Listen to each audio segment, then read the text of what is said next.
بسم اللہ الرحمن الرحیم۔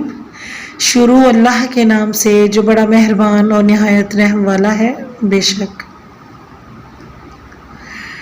موٹیویشنل اسلامک سیریز بائی بنت ہوا، آسان تجوید القرآن چینل کو سبسکرائب ضرور کریں، وزٹ ضرور کیجیے۔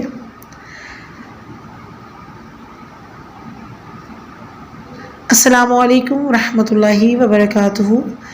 آج ہم آپ کے ساتھ شیئر کریں گے 9 ذی الحجہ کا وظیفہ جو کہ آزمایا ہوا ہے۔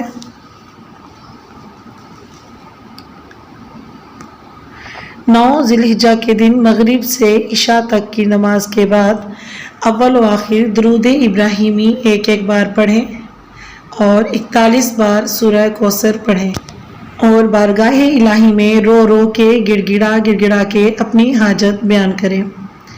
یہ وظیفہ خاص طور پہ ان بہنوں کے لیے ہے جن بہنوں کی اولاد نہیں، اور ان بہنوں کے لیے جو اپنے نیک نصیب اور اچھے رشتوں کی منتظر ہیں۔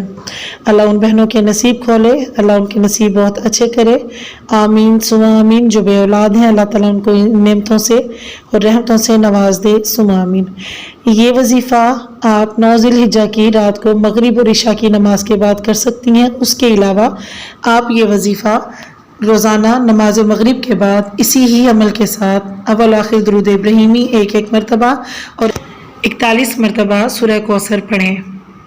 یہ وظیفہ آزمایا ہوا ہے۔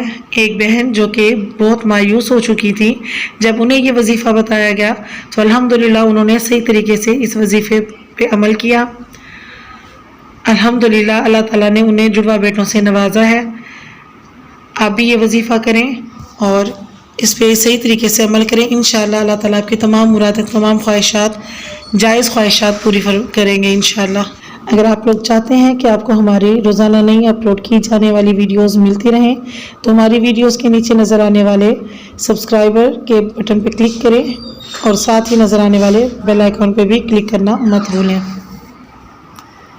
مزید اچھی ویڈیوز دیکھنے کے لیے میرے اس چینل کو ضرور سبسکرائب کریں۔ السلام علیکم ورحمۃ اللہ وبرکاتہ۔